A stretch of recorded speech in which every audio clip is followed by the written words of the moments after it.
Bonjour, vous êtes à Tuscany. Toile d'essayage. Qu'est-ce que c'est une toile d'essayage? Il y en a qui disent que c'est une toile d'essayage portable, non portable. C'est quoi ça? Je vais vous expliquer. C'est un test pour voir si le patron nous fait. Ça sert aussi à faire la vérification des finitions, de voir les difficultés qu'on risque d'avoir au moment de coudre le matériel fini.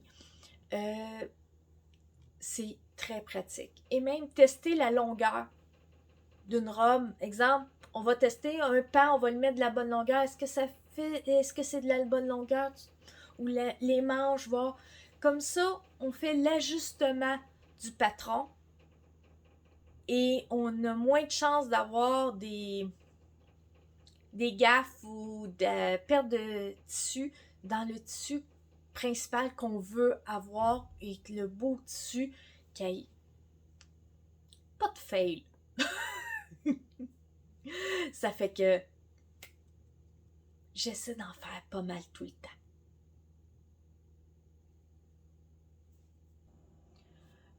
On n'est pas obligé de le faire dans un tissu super beau, super... Non. On peut le faire dans à peu près n'importe quoi, tant que la tombée ou l'élasticité est sensiblement la même que le tissu dans lequel vous allez le faire pour de vrai. Dans ce que je vous ai montré, dans toutes les choses que je vous ai montrées, toutes les choses dans ce tissu-là, qui veut dire j'ai 2 hauts présentement que j'ai fait la vidéo, 2 hauts puis un bas de pantalon, ben ça en réalité ce sont des toiles, mais des toiles portables. Parce que le tissu, en partant, il date d'un certain temps, puis il a été plié et il y a une marque de décoloration à la pliure du tissu partout, à grandeur. Ça fait que la seule chose que je voyais que je pouvais faire avec pour que ça soit utilisable, c'était ou toile, puis ou pyjama. Et en pyjama, ça paraît pas.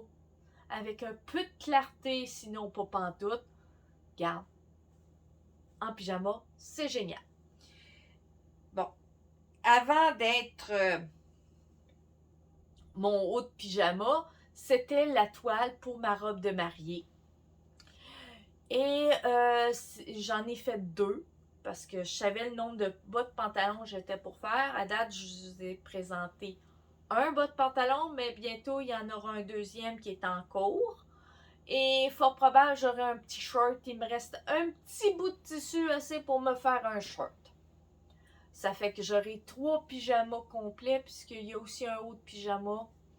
Et après ça, j'aurai fini ce tissu-là pour les grandes pièces. OK, il m'en restera un petit peu pour faire des petites pièces, échantillons ou des choses comme ça. Dans le tissu que j'ai utilisé, attendez, je l'ai dans 30 secondes. Je vais le chercher. Sans compter une chose, maintenant de retour, avant de faire le premier de mes hauts de pyjama bleu, l'encolure, j'ai utilisé un tissu pour faire l'encolure sur mon mannequin pour voir, parce que je suis partie d'un patron puis je l'ai totalement modifié. Et l'encolure, je l'ai faite en moulage. Et le tissu que j'ai utilisé pour le moulage, le voici. Un vieux rideau jaune transparent. Ben, ça me sert de toile d'essayage pour certaines choses que, bon, j'ai besoin des petites pièces ou que je vous montrerai pas porter sur moi. Transparent comme il est. Je ferai pas des grandes pièces pour que vous voyez tous mes courbes en réel. ça sera sur mon mannequin au pire aller, si je prends ça. Et sans compter, j'ai pour ma mère, je vais vous le montrer à côté. Bon, comme je sais que quand je fais quelque chose pour elle, c'est à modifier, une modification majeure. Que bon, la première toile, je sais que on l'oublie complètement. Ce n'est pas une toile portable parce que je sais qu'il y a trop de modifications à faire. Autant pour la robe grise de tendance couture, si je me trompe pas.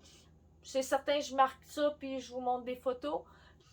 Les modifications qu'il y a à faire, c'est ici, on a à peu près 2 pouces à enlever, qui veut dire à peu près 5 cm à enlever. En haut ici, à rien en bas, pour le devant. Le dos, c'est à peu près 5 cm en haut. Et en bas, c'est, je vous dirais, c'est quasiment le double. Ce qui veut dire 10 cm, 4 pouces enlevés en bas à peu près. Ben, la toile de base, ben, j'ai pas pu retailler dedans pour la finir. Il faut que je retaille dans un autre morceau parce que c'était trop, il y avait trop de différence et c'était pas retaillable. Et là, j'ai un autre modèle, je pense lui aussi est dans tendance couture. Et non, non, non, c'est pas tendance couture. 2 secondes, je vous reviens. Bon, c'est la blouse robe Charlie de la compagnie La Robe du Chat. Bon, ben, je l'ai tout taillé. Et je peux vous dire, j'ai fait les modifications. Pour ma mère, il n'y a plus de pince poitrine en avant. Et bon, il y a énormément de modifications. Ça fait que je savais que c'était une toile qui ne serait pas portable. Ça fait que, voici. Vous voyez, il y a des trous partout, il y a des patchs, il y a tout. Ça fait que, bon, j'ai taillé dans une couette qui était plus que finie. Une housse de couette. Et ça fait la job. Ça fait que gardez vos vieux draps, vos vieux draps, vos vieux rideaux. Ça peut toujours servir comme toile.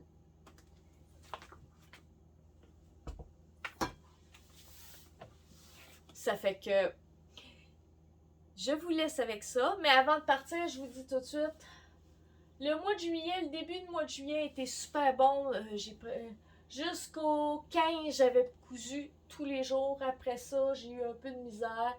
Le 16, j'ai pas cousu. Puis là, après ça, ça a été à la catastrophe. J'ai été 5 jours sans coudre. Attends, 1, 2, 3, 4. Non, 4 jours sans coudre.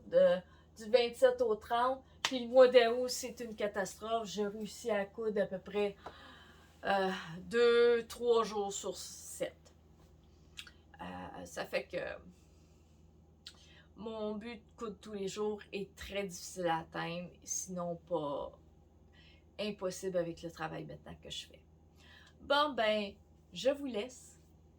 Si vous avez aimé la vidéo, un pouce en l'air et abonnez-vous pour ne rien manquer de mes prochaines vidéos.